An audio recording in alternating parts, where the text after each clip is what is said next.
Pada kesempatan kali ini kita akan membuat pupuk yang kaya akan unsur K. Jadi pupuk yang akan kita buat kali ini pupuk yang bisa kita manfaatkan atau kita gantikan pupuk MKP. Jadi dengan bahan-bahan ini kita akan membuat pupuk yang kaya akan kandungan K dan P-nya, bisa menggantikan pupuk MKP. Dan bahan-bahan yang kita gunakan ini cukup sederhana dan tentunya ada di sekitaran kita. Bahan utama yang kita gunakan untuk pembuatan pupuk MKP ini memanfaatkan pisang.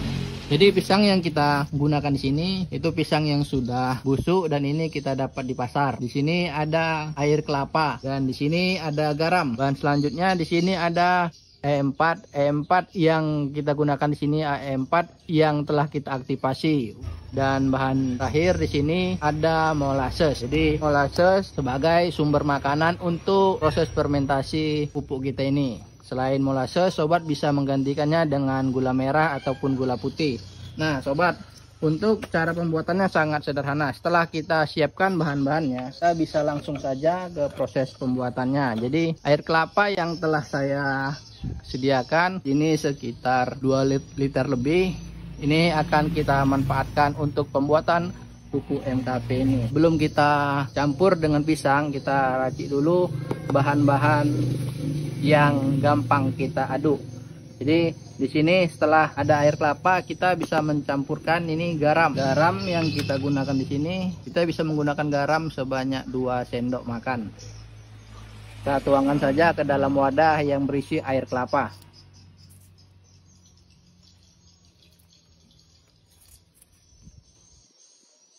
Nah, bahan selanjutnya kita menggunakan E4. E4 yang kita gunakan di sini telah kita lakukan aktifasi. Untuk E4-nya kita bisa menggunakan sekitar 100 ml.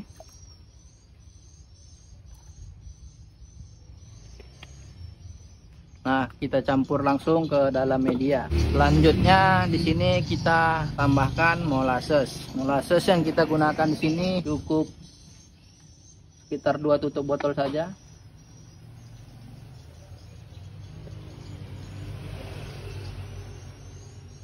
Oke, setelah bahan-bahan ini kita campur, kita bisa lakukan pengadukan. Belum kita masukkan pisang. Kita aduk bahan yang di dalam wadah ini, air kelapa, air kelapa, molasses, E4 yang telah diaktifasi, garam. Kita aduk sampai semua tercampur secara merata.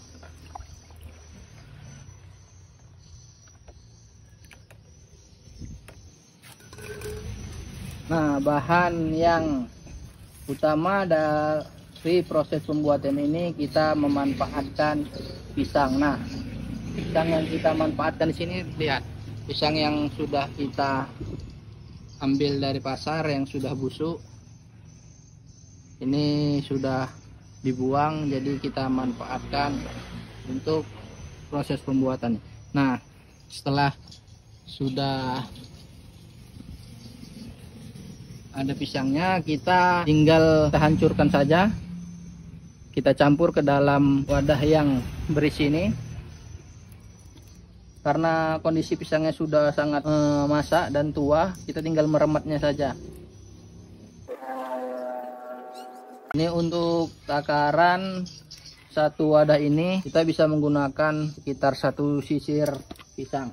Jadi untuk pisang sebanyak ini kita bisa menambahkan air kelapa dan kita buat di wadah yang lebih besar lagi.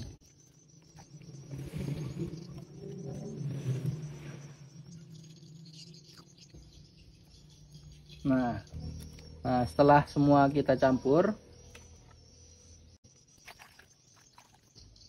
kita aduk lagi sampai pastikan garam, molasses dan bahan lainnya sudah terlarut. Nah, setelah semua bahan tercampur, bisa kita lakukan proses fermentasi. Jadi dalam wadah ini sudah kita campurkan dan kita racik bahan-bahannya, lalu kita lakukan penyimpanan atau fermentasi selama 2 minggu. Nah, setelah kita fermentasi dan sudah jadi, pupuk super kalium ini bisa kita larutkan atau kita encerkan lagi ke air dengan dosis 20 ml per liter air untuk aplikasi secara pengocoran. Jadi lebih baik kita lakukan pengaplikasian secara pengocoran pada tanaman dengan dosis 20 ml per liter air. Jadi untuk satu knapsack sekitar 15 atau 16 liter, kita takar saja 2 kali 20 ml per liternya. Oke sobat, untuk aplikasinya bisa kita aplikasikan seminggu sekali dan kita aplikasikan secara rutin untuk mendapatkan hasil yang maksimal. Oke sobat, sekian pembuatan pupuk organik super kalium ini, semoga bermanfaat untuk sobat semua.